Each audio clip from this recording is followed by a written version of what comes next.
चलिए अब भाषा के विभिन्न रूपों की चर्चा करते हैं, जो मेरा आज का टॉपिक है। बहुत ही आसान तरीके से इसको पढ़ेंगे। सबसे पहले चर्चा करते हैं रचनात्मक भाषा की। अब यहाँ रचनात्मक भाषा के अन्य नाम भी है। रचनात्मक भाषा को मानक भाषा भी कहते हैं, आदर्श भाषा भी कहते हैं, परिनिष्ठित भाषा भी कहते हैं, टकसाली भाषा भी कहते हैं और साहित्य भाषा भी कहते हैं। देखिए रचनात्मक भाषा के कितने नाम हैं। मानक भाषा कहीं आपको मिले समझ लें, रचनात्मक भाषा की बात हो रही है। आदर्श भाषा, परिनिष्ठित भाषा, टकसाली भाषा या साहित्य भाषा, ये सभी भाषा क्या है, रचनात्मक भाषा के अन्य नाम हैं। अब इसका परिभाषा देखते हैं, किसे कहते हैं रचनात्मक भाषा, किसे कहते हैं ये देखते हैं। भाषा का वह रूप जिसका व्यापक प्रयोग बुद्धिमान, ध्यान दीजिएगा, भाषा का वह रूप जिसका व्यापक प्रयोग बुद्धिमान वर्ग के लोगों द्वारा साहित्य रचना में की जाती है। कहाँ की जाती है, तो साहित्य रचना के क्षेत्र में की जाती है, उसे रचनात्मक भाषा कहते हैं। यानी भाषा का वह रूप जिसका प्रयोग बुद्धिमान वर्ग के लोगों द्वारा साहित्य रचना के क्षेत्र में किया जाता है, उसे क्या कहते हैं, रचनात्मक भाषा कहते हैं। इसी को आसान भाषा में किसे कह सकेंगे, साहित्य रचना और पत्र पत्रिकाओं में प्रयोग की जाने वाली भाषा रचनात्मक भाषा होती है। यानी किसमें, साहित्य रचना, जितने भी लेखक कवि लोग हो गए, यानी लेखक कवि जिस भाषा का प्रयोग करते हैं उसी को रचनात्मक भाषा कहते हैं। उसी को क्या कहते हैं, तो उसी को साहित्य भाषा भी कहते हैं, उसी को मानक भाषा भी कहते हैं, उसी को आदर्श भाषा भी कहते हैं, क्योंकि इसका प्रयोग साहित्य वर्ग के लोग करते हैं। लेखक कवि जितने भी हैं, साहित्यकार सभी करते हैं। इतनी पत्र पत्रिकाओं में भी इसी भाषा का प्रयोग होता है। इस भाषा का, तो रचनात्मक भाषा का प्रयोग होता है। प्रश्न आ सकता है कि पत्र पत्रिकाओं या साहित्य रचना में किस भाषा का प्रयोग होता है, तो रचनात्मक भाषा का प्रयोग होता है। यह भाषा एक प्रकार समझ लीजिएगा, यह भाषा जो है बिल्कुल व्याकरण से जुड़ा होता है, शुद्ध व्याकरण का इसमें प्रयोग होता है। कहीं कोई त्रुटि व्याकरण संबंधी कहीं कोई त्रुटि नहीं होती। अब रचनात्मक भाषा के संबंध में हिंदी के मानक रूप से, अब ध्यान देना, रचनात्मक भाषा का संबंध हिंदी के किस रूप से है, तो मानक रूप से। मानक रूप मतलब हिंदी का वह रूप जो बिल्कुल व्याकरण से प्रांगत हो, बिल्कुल कहीं कोई त्रुटि ना हो। तो रचनात्मक भाषा का संबंध हिंदी के किस रूप से, याद रखना, मानक रूप से है। इस भाषा का प्रयोग कौन कौन करते हैं, तो देखिए रचनात्मक भाषा का प्रयोग कवि, लेखक, संपादक, पत्रकार इत्यादि करते हैं। यानी रचनात्मक भाषा का प्रयोग कौन कौन करते हैं, तो कवि वर्ग लोग, लेखक वर्ग लोग, संपादक वर्ग लोग, पत्रकार लोग, ये सभी किस भाषा का प्रयोग करते हैं, तो रचनात्मक भाषा का प्रयोग करते हैं। यहाँ बहुत महत्वपूर्ण है, इसके अन्य नाम को याद रख लेना। रचनात्मक भाषा को ही मानक भाषा भी कहते हैं, आदर्श भाषा भी कहते हैं, परिनिष्ठित भाषा भी कहते हैं, टकसाली भाषा भी कहते हैं और साहित्य भाषा भी कहते हैं। आगे बढ़ते हैं, इसमें कुछ और महत्वपूर्ण है। अंग्रेजी भाषा में इसे स्टैंडर्ड लैंग्वेज कहते हैं। याद रखना, परिनिष्ठित भाषा कहें या फिर मानक भाषा कहें, इसे अंग्रेजी में क्या बोलते हैं, तो स्टैंडर्ड लैंग्वेज कहते हैं। क्या कहते हैं अंग्रेजी में, स्टैंडर्ड लैंग्वेज। प्रश्न आ सकता है कि किस भाषा को अंग्रेजी में स्टैंडर्ड लैंग्वेज कहते हैं, तो याद रखना, परिनिष्ठित भाषा या फिर मानक भाषा। अब देखिए रचनात्मक भाषा की कुछ विशेषताएं भी इसकी चर्चा करते हैं। देखिए इसके कई नाम है, कहीं परिनिष्ठित मिलेगा, कहीं मानक मिलेगा, कहीं रचनात्मक मिलेगा, सभी एक ही है, याद रखना। अब रचनात्मक भाषा की कुछ विशेषताएं उसकी भी चर्चा कर लेते हैं। देखिए यह नोट्स अगर आपको PDF में लेनी हो तो झारखंड CGL का, वर्तमान में झारखंड CGL, इसके अलावा जो UGC नेट की तैयारी कर रहे हैं या हिंदी साहित्य का संपूर्ण नोट्स किसी को चाहिए तो डिस्क्रिप्शन में मेरा नंबर दिया हुआ है, वहां से हमसे डायरेक्ट कांटेक्ट करके सभी हस्तलिखित नोट्स प्राप्त कर सकते हैं। उसके लिए आपको कुछ पे करने होंगे, जो आप व्हाट्सएप में हमसे जब कॉन्टैक्ट करेंगे तो आपको बता दिया जाएगा। इसके अलावा जो विद्यार्थी झारखंड TGT, याद रखना, झारखंड का जो TGT एग्ज़ाम आने वाला है, इसके बाद TGT की अगर कोई MCQ टेस्ट की तैयारी करना अभी से ही चाहते हैं यानी, तो आज ही भारतीय विजन क्लासेस के जो टेलीग्राम ग्रुप है जो डिस्क्रिप्शन में दिया, वहाँ से हमसे जुड़े। वहाँ जुड़ने के बाद आपको मालूम चल जाएगा किस प्रकार झारखंड TGT का जो हम MCQ 10 तारीख से लेकर आ रहे हैं, MCQ बेंच, जिसमें आपको प्रतिदिन सुबह और शाम टेस्ट होंगे, उसमें आप भाग ले सकते हैं। आप आज ही डिस्क्रिप्शन में बॉक्स में जाकर मेरा जो टेलीग्राम लिंक है उससे हमसे जुड़े, और वहाँ से आपको पता चलेगा आपको किस प्रकार टीजीटी एमसीक्यू बेंच में ज्वाइन करना है। बहुत ही बेहतर तरीके से आपके वहाँ तैयारी कराई जाती है। प्रतिदिन सुबह और शाम टेस्ट होती है, बहुत ही बेहतर आपके लिए, समय से पहले आप तैयार हो सकते हैं। चलिए आगे देखते हैं। तो रचनात्मक भाषा की विशेषताएं, यह व्याकरण के नियमों से बंधा होता है। देखिए इसकी चर्चा हम ऊपर भी किए थे। रचनात्मक भाषा जो है वो व्याकरण के नियमों से बंधा होता है। दूसरा, इसमें भाषा का परिनिष्ठित या मानक रूप स्वीकार किया जाता है। कैसा रूप स्वीकार किया जाता है? तो भाषा का परिनिष्ठित या मानक रूप स्वीकार किया जाता है। इसका क्षेत्र सीमित होता है। इसका क्षेत्र कैसा होता है? तो याद रखना, रचनात्मक भाषा का क्षेत्र जो सीमित होता है, यानी साहित्य क्षेत्र और पत्रकारिता क्षेत्र, यानी पत्रकारिता क्षेत्र में इसका प्रयोग होता है और साहित्य क्षेत्र में इसका प्रयोग होता है। यह भाषा बोलचाल की भाषा से थोड़ा भिन्न होता है, यानी थोड़ा अलग होता है। यह भाषा बोलचाल की भाषा से थोड़ा क्या होता है? तो अलग होता है। इसके अलावा यह भाषा शिक्षित और बुद्धिजीवी वर्ग के लोग के लिए होता है। किनके लिए होता है? तो शिक्षित वर्ग के लोग और बुद्धिजीवी वर्ग के लोगों के लिए होता है। इसीलिए तो ये कवि, ये इसके जो कवि हो गया, लेखक हो गया, पत्रकार हो गया, इन्हीं लोगों द्वारा इसे क्या किया जाता है? बोला जाता है। तो वे सभी क्या होते हैं? शिक्षित होते हैं, बुद्धिजीवी वर्ग के लोग होते हैं, उनके लिए ही यह भाषा का प्रयोग होता है। तो मुझे उम्मीद है रचनात्मक भाषा आप समझ गए होंगे। रचनात्मक भाषा को क्या कहते हैं? तो अंग्रेजी में स्टैंडर्ड लैंग्वेज कहते हैं। क्या कहते हैं? स्टैंडर्ड लैंग्वेज कहते हैं। और इसका प्रयोग कौन कौन लोग करते हैं? तो ये भी देख लीजिए, कवि, कौन कौन लोग? तो यहाँ देख लीजिए, कवि, लेखक, संपादक, पत्रकार इत्यादि लोग इसका प्रयोग करते हैं। अब चलते हैं राष्ट्रभाषा की ओर। तो आप हमें बताइए, भारत की राष्ट्रभाषा क्या है? भारत की राष्ट्रभाषा क्या है? बताइए। सभी लोग बता रहे होंगे, सभी लोग जरूर कह रहे हैं भारत की राष्ट्रभाषा है ही नहीं। भारत की राष्ट्रभाषा नहीं, भारत में राजभाषा है। क्या है? राजभाषा है। राष्ट्रभाषा भारत की अभी तक कोई नहीं है। तो भारत की राष्ट्रभाषा अभी तक कोई नहीं है, राजभाषा है। हिंदी को लोग मानते हैं, हिंदी हमारी राष्ट्रभाषा हो सकती थी। हिंदी हमारी राष्ट्रभाषा हो सकती, क्यों हो सकती है और क्यों हो सकती थी? क्योंकि प्राचीन काल से ही सबसे अधिक अगर भारत में अगर कहा जाए तो हिंदी भाषा का ही क्या है? बोलबाला है। अभी भी वर्तमान में चारों तरफ लोग हिंदी भाषा का ही प्रयोग करते हैं, यानी भारत में है संपूर्ण क्षेत्र में हिंदी भाषा सबसे अधिक बोली जाती है। अतः हिंदी भाषा को राष्ट्रभाषा कहा जा सकता है, परंतु अभी तक संविधान में यह पारित नहीं हुआ है। अतः भारत का राष्ट्रभाषा भी कोई नहीं बना है। चलिए राष्ट्रभाषा की परिभाषा देख लेते हैं। वह भाषा जो देश के अधिकतम व्यक्तियों द्वारा बोली जाती है उसे राष्ट्रभाषा कहते हैं। क्या कहते हैं? वह भाषा जो देश के अधिकतम व्यक्तियों द्वारा बोली जाती है उसे क्या कहते हैं? राष्ट्रभाषा कहते हैं। राष्ट्रभाषा के साथ किसी भी देश का सांस्कृतिक और भावनात्मक जुड़ाव होता है। देखिए बहुत ही महत्वपूर्ण है, बहुत ही मेहनत करके हम ये नोट्स आपके लिए तैयार किए हैं। यह इस तरह का आपको नोट्स आपको कहीं मिलेंगे नहीं, और इस तरह का आपको एक एक पॉइंट वाइज आपको कहीं पढ़ने को नहीं मिलेंगे। तो देखिए राष्ट्रभाषा के साथ किसी भी देश का, जिस देश का भी राष्ट्रभाषा है उसका सांस्कृतिक और भावनात्मक जुड़ाव राष्ट्रभाषा से होता है। आगे, राष्ट्रभाषा किसी भी देश की संपूर्ण भूभाग में रहने वाले लोगों पे क्या लाता है? तो एकता, भावनात्मक संबंध को जोड़ने का क्या करता है? काम करता है। याद रखिएगा, राष्ट्रभाषा जो है किसी भी देश में संपूर्ण क्षेत्र में, संपूर्ण भूभाग में रहने वाले लोगों में क्या करता है? तो एकता लाता है और उनके बीच भावनात्मक संबंध भी जोड़ने का काम करता है। कौन? तो राष्ट्रभाषा। आगे, भारत की स्वतंत्रता आंदोलन में हिंदी भाषा पूरे भारत की संपर्क भाषा के रूप में रही। याद रखिएगा, भारत जिस समय स्वतंत्रता आंदोलन चल रहा था, अंग्रेजों के खिलाफ जो आंदोलन छिड़ा हुआ था, उस समय संपूर्ण भारत में एकता लाने में, संपर्क लाने में किस भाषा का सबसे अधिक योगदान रहा?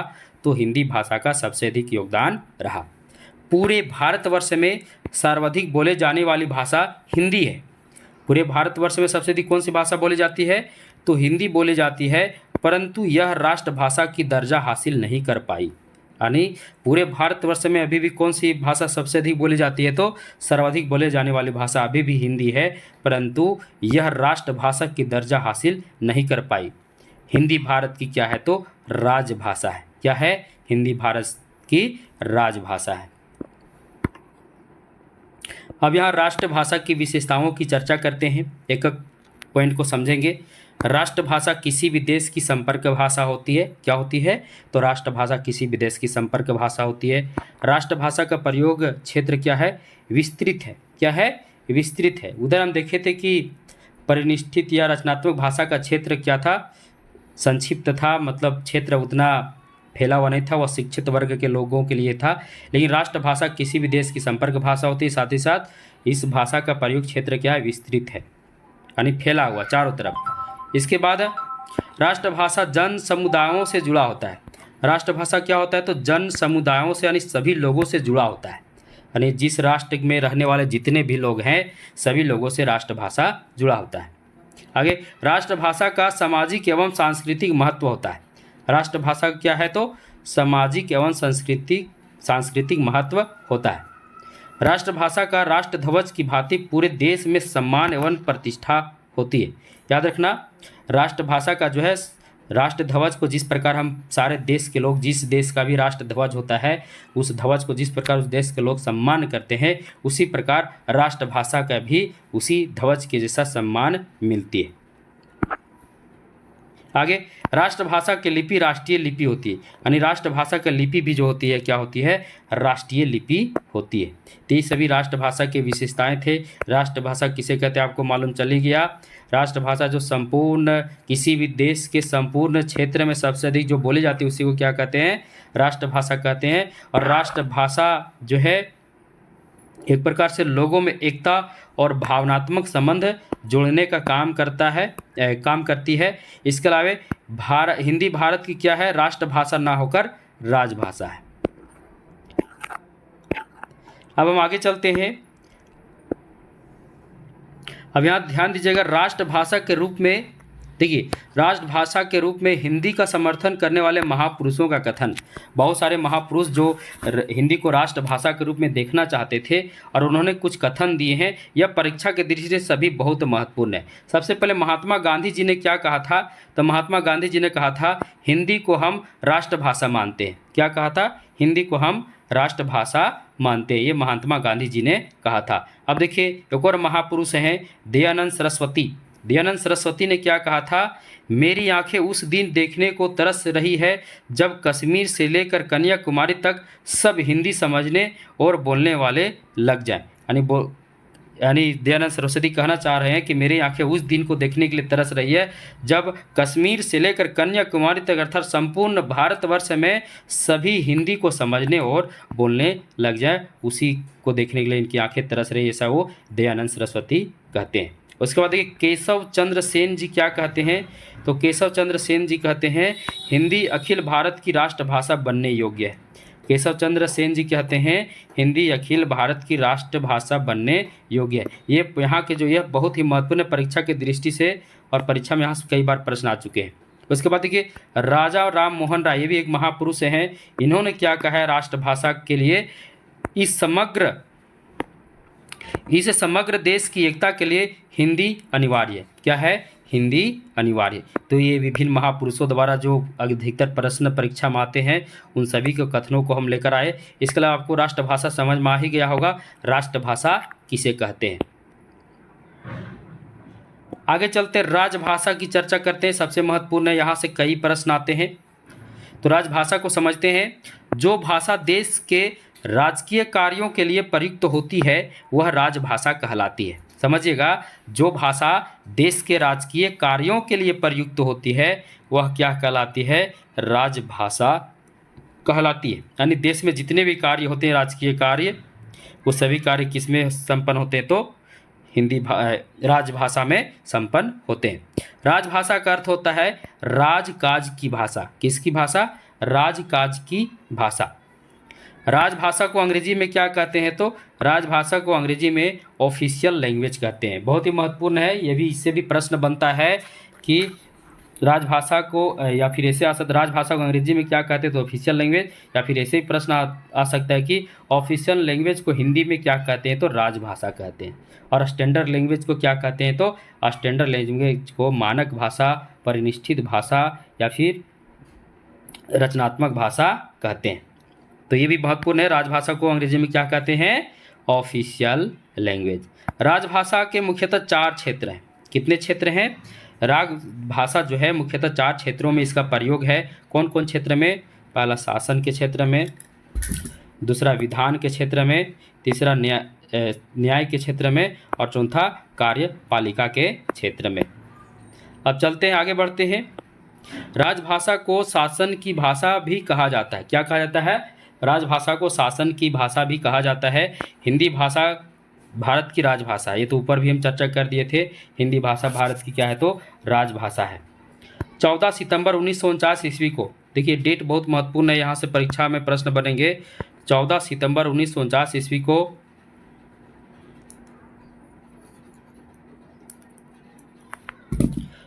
भारत के संविधान में हिंदी को राजभाषा और देवनागरी को राजलिपि घोषित किया गया। याद रखिएगा, 14 सितंबर 1949 ईस्वी को भारत के संविधान में हिंदी को क्या घोषित किया गया? राजभाषा, और देवनागरी को राजलिपि घोषित किया गया। बहुत महत्वपूर्ण है, आ सकता है कि हिंदी को भारत का राजभाषा कब घोषित किया गया? तो 14 सितंबर 1949 ईस्वी को, और देवनागरी को राजलिपि भी उसी दिन घोषित किया गया। अब यहाँ याद रखिएगा, हिंदी दिवस कब मनाते हैं? ये भी बहुत महत्वपूर्ण है, याद रखना। हिंदी दिवस जो है 14 सितंबर को ही मनाते हैं। आगे संविधान के, भारत के संविधान के भाग 17 बहुत महत्वपूर्ण, भाग 17 अनुच्छेद 343 से लेकर 351 तक, यानी भाग 17 में अनुच्छेद 343 से लेकर 351 तक राजभाषा का प्रावधान किया गया है। और उससे और संविधान की 8वीं अनुसूची में 22 भाषाओं को राजभाषा की दर्जा प्राप्त है। याद रखिएगा, ये बहुत महत्वपूर्ण ये पॉइंट है। भारत के संविधान के भाग कितना? 17, अनुच्छेद कहाँ से कहाँ तक? 343 से 351 तक, और उसमें राजभाषा का प्रावधान किया गया है। और संविधान की 8वीं अनुसूची में, केवीं अनुसूची में? 8वीं अनुसूची में 22 भाषाओं को राजभाषा की दर्जा या राजभाषा की मान्यता प्राप्त है। अब देखिए, संविधान के प्रारंभ में, जब भारत का संविधान बना था तो प्रारंभ में कितनी भाषाएं थी? तो 14 भाषाओं को राजभाषा की मान्यता दी गई थी। देखिए बहुत महत्वपूर्ण है, हम उसको भी तोड़ तोड़ कर लाएँ कब किसको दिया गया है। तो संविधान के प्रारंभ में कितनी भाषाएं थी? 14, जबकि वर्तमान में कितनी है? तो 22 भाषाओं को राजभाषा की दर्जा प्राप्त है, परंतु प्रारंभ में 14 भाषा ही थी। अब देखिए यहाँ भी चर्चा करते हैं। 21वां संशोधन, यानी 21वां जब संशोधन हुआ तो उसमें एक भाषा जोड़ी गई। जब 21वां संशोधन 1967 में हुआ, कब हुआ? 1967 में हुआ, जिस समय भारत का संविधान लागू हुआ था, बना था, उस समय 14 भाषाओं को राजभाषा का दर्जा मिला। परंतु 21वां संशोधन हुआ, उसमें एक भाषा और जोड़ दिया गया, सिंधी। तो प्रश्न आ सकता है 21वां संशोधन में किस भाषा को जोड़ा गया था, राजभाषा के रूप में अपनाया गया था? तो सिंधी को। किसे? सिंधी को। फिर देखिए 71वें संशोधन कब? तो 1992 में 71वें संशोधन हुआ था, उसमें 3 भाषा जोड़ी गई। कितनी भाषा? 3 भाषा। कौन कौन? कोंकणी, नेपाली, मणिपुरी। तो कुल मिलाकर कितने हो गए? तो 14, 1, 15, 15, 3, 18 हो गया। यानी कि इसमें संशोधन जब 1992 में हुआ था तो राजभाषा की संख्या कितनी हो गई थी? 18। अब देखिए 92वां संशोधन कब हुआ? तो 2003 में। कब? 2003 में। इसमें 4 भाषा जोड़ी गई। कितने? 4। कौन कौन? बोडो, डोगरी, मैथिली, संथाली। अरे 4 भाषा जुड़ गए। अब सब मिलाकर कितने हो गए? 18 और 4 22, यानी वर्तमान में 22 भाषाओं को राजभाषा का दर्जा प्राप्त है। आगे बढ़ते हैं। बहुत ही बेहतरीन तरीके से हम लेकर आए, इस तरह आपको कहीं मिलने वाला नहीं है। अब देखिए, जब भारत का संविधान बना था, यानी भारत का संविधान, मूल संविधान जिसमें भारत का संविधान बना था, उस समय कौन कौन से भाषा थे राजभाषा के रूप में? तो हिंदी, असमिया, बांग्ला, गुजराती, कन्नड़, कश्मीरी, मलयालम, मराठी, उड़िया, पंजाबी, संस्कृत, तमिल, तेलुगु और उर्दू। ये सभी 14 भाषा भारत के मूल संविधान में, जिस समय भारत का संविधान लागू हुआ था, उसमें इन्हीं 14 भाषाओं को राजभाषा का दर्जा मिला था। उसके बाद 15वीं राजभाषा के रूप में कौन आई? तो सिंधी भाषा। और ये 21वां संशोधन, किस संशोधन में? तो 21वां संशोधन में। उसके बाद 71वां संशोधन में 3 भाषा फिर जोड़ा गया। कौन कौन? कोंकणी, नेपाली, मणिपुरी। और 92वां जब 2003 में आया तो इसमें कौन कौन जोड़ा गया?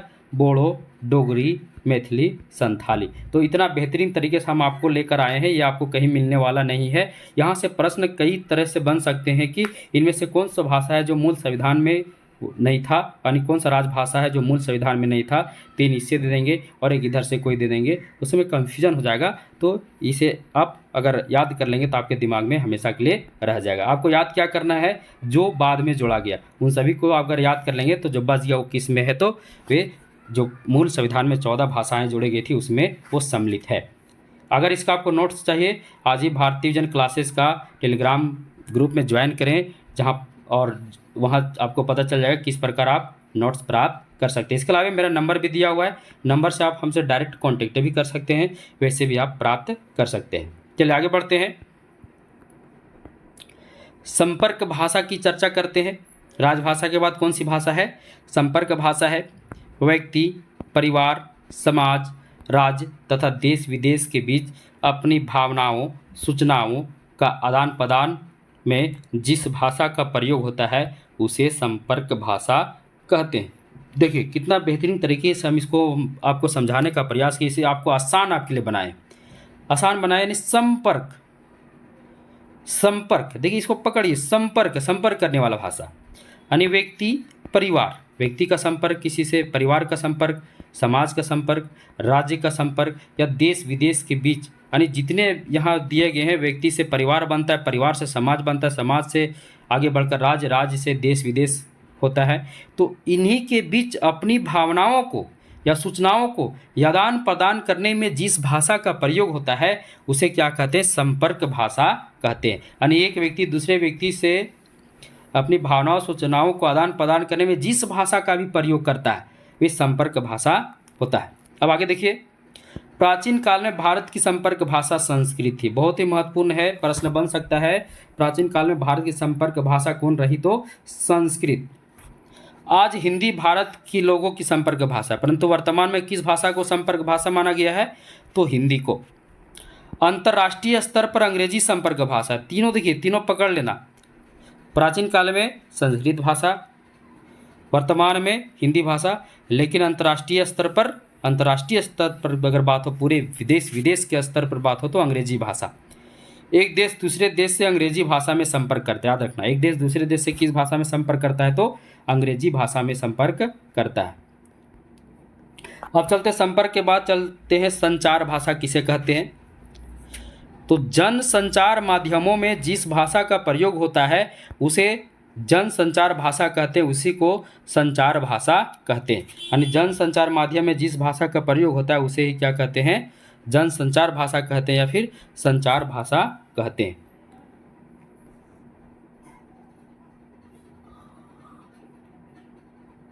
आगे बढ़ते हैं, संचार शब्द की उत्पत्ति संस्कृत के चर धातु से हुई। यहाँ भी महत्वपूर्ण है, परीक्षा में कई बार आ चुका है। संचार शब्द की उत्पत्ति संस्कृत के किस धातु से हुई? तो चर धातु से हुई है। आगे देखिए,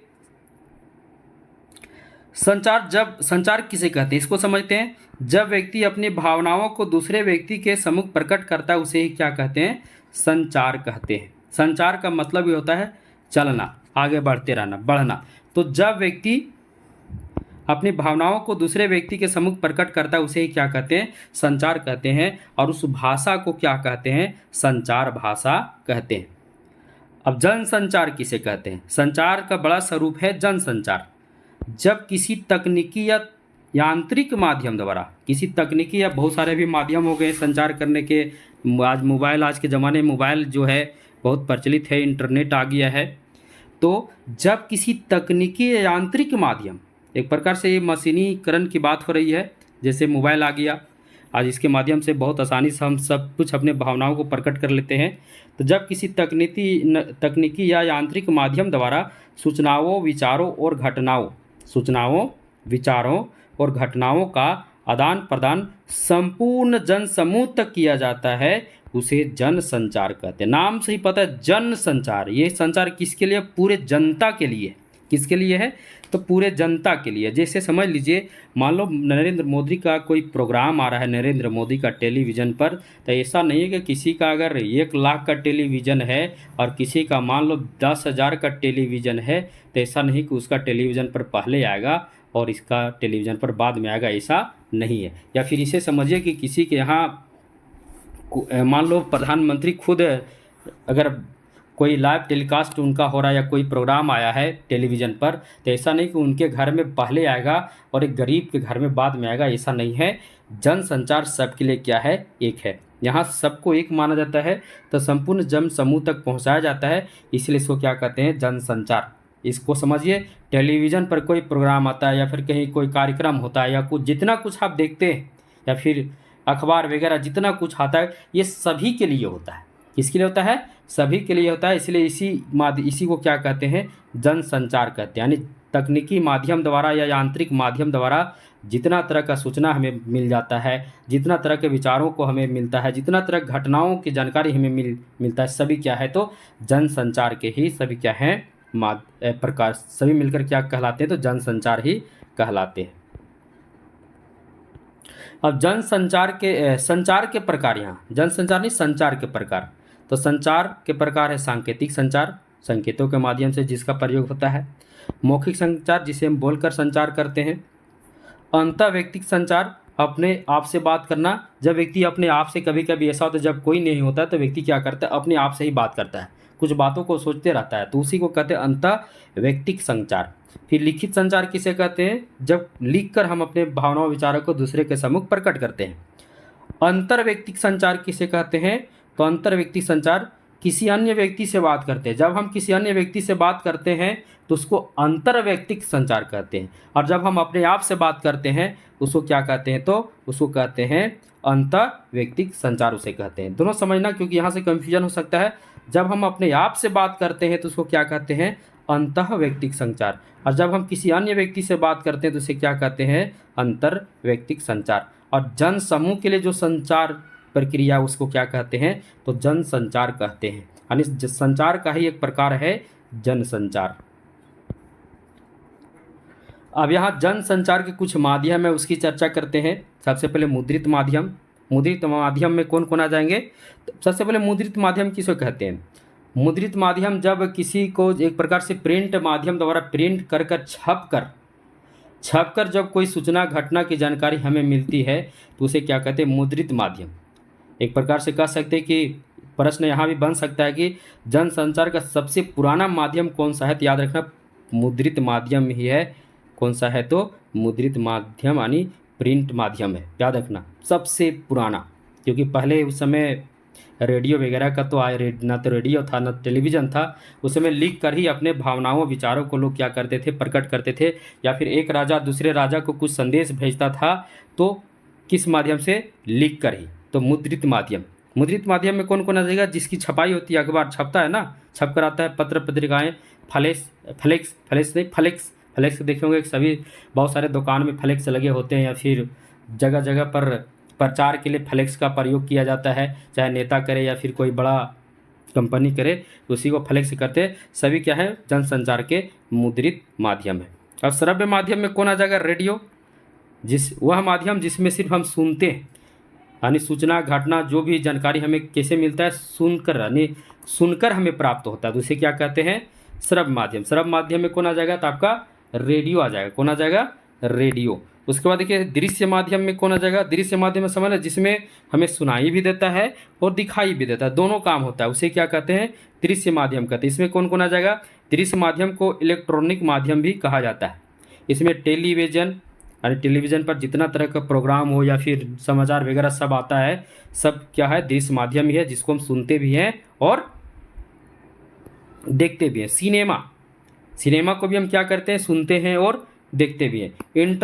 इंटरनेट तो सब कुछ है, कह सकते इंटरनेट में आपका ये सब समाहित हो जाएगा। इंटरनेट में तीनों माध्यम समाहित हो जाएगा इंटरनेट में, क्योंकि इंटरनेट क्या है? सबका बाप है।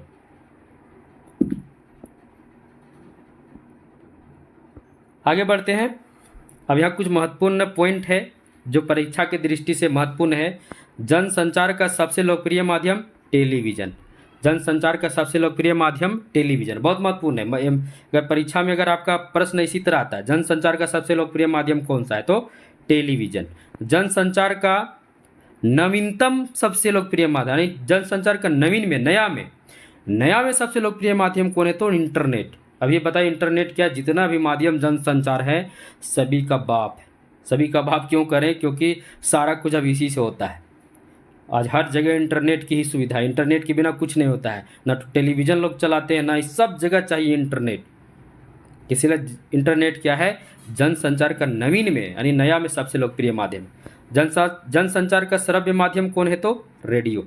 रेडियो जनसंचार का क्या है, श्रव्य माध्यम है। तो टेलीविज़न क्या है, तो टेलीविज़न जनसंचार का जो है श्रव्य और दृश्य दोनों है। टेलीविज़न और सिनेमा जो है वो जनसंचार का श्रव्य माध्यम भी है और दृश्य माध्यम दोनों है। ऑल इंडिया रेडियो की स्थापना कब हुई थी, तो याद रखना ऑल इंडिया रेडियो की स्थापना 1936 ईस्वी में हुई थी। कब हुई थी, 1936 ईस्वी में। उसके बाद भारत में टेलीविज़न की शुरुआत कब हुई, यानी भारत में जिसको हम टीवी पहले बोलते थे, तो ये टेलीविज़न का ही छोटा नाम है, शॉर्ट नाम। तो भारत में टेलीविज़न की शुरुआत कब हुई, तो 15 सितंबर 1959 ईस्वी को। उसके बाद देखिए email, e banking, computer, fax, broadband, WhatsApp इत्यादि जनसंचार के अन्य आधुनिक प्रचलित माध्यम है। और ये सभी माध्यम किस पर चलते हैं, सभी इंटरनेट से ही चलते हैं। सभी किससे चलते हैं, तो इंटरनेट से ही चलते हैं। अब अंतिम में देखिए मातृभाषा को देख लेते हैं। तो मातृभाषा उस भाषा को कहते हैं जिसे हम जन्म के बाद अपने माता पिता, घर परिवार से सीखते हैं। यानी जब बालक जन्म लेता है और जन्म लेने के बाद अपने घर परिवार, अपने माता पिता से जिस भाषा को सीखता है वही क्या है, मातृभाषा है। अर्थात ये समझ लीजिए कि हम जन्म के बाद जिस भाषा को बोलते हुए आगे मतलब हमारा जीवन आगे बढ़ता है, जिस भाषा को सीखते हुए हम बड़े होते हैं, वो भाषा हमारे लिए मातृभाषा कहलाती है। मातृ का मतलब होता है माँ, यानी मातृ का मतलब माँ, यानी माँ द्वारा सिखाई गई भाषा। एक प्रकार से समझ लीजिए कि घर परिवार की भाषा होती है। यानी अपने घर परिवार ने जिस भाषा को हम बोलते हैं, यानी जिस भाषा को बोलते हुए हम आगे बढ़ते हैं, हमारा उम्र बढ़ते जाता है, वही भाषा क्या कहलाती है, तो मातृभाषा। यानी घर की भाषा, घर परिवार की भाषा, अपने माता पिता द्वारा सिखाई हुई भाषा, यानी घर परिवार को, यानी जिस भाषा को सुनते बोलते हुए एक बच्चा बड़ा होता है। ठीक, कितना अच्छा बताया गया। जिस भाषा को सुनते बोलते हुए एक बच्चा क्या होता है, बड़ा होता है, वही भाषा क्या कहलाता है, सुनता भी है और खुद बोलता भी है, वही मातृभाषा है। हिंदी हमारी राजभाषा के साथ साथ मातृभाषा भी है। हिंदी हमारी राजभाषा तो है ही, राजभाषा के साथ साथ मातृभाषा भी है। मातृभाषा क्यों, क्योंकि हम इसी भाषा को सुनते बोलते क्या हुए हैं, बड़े हुए हैं, और सभी बच्चे भी बड़े हो रहे हैं।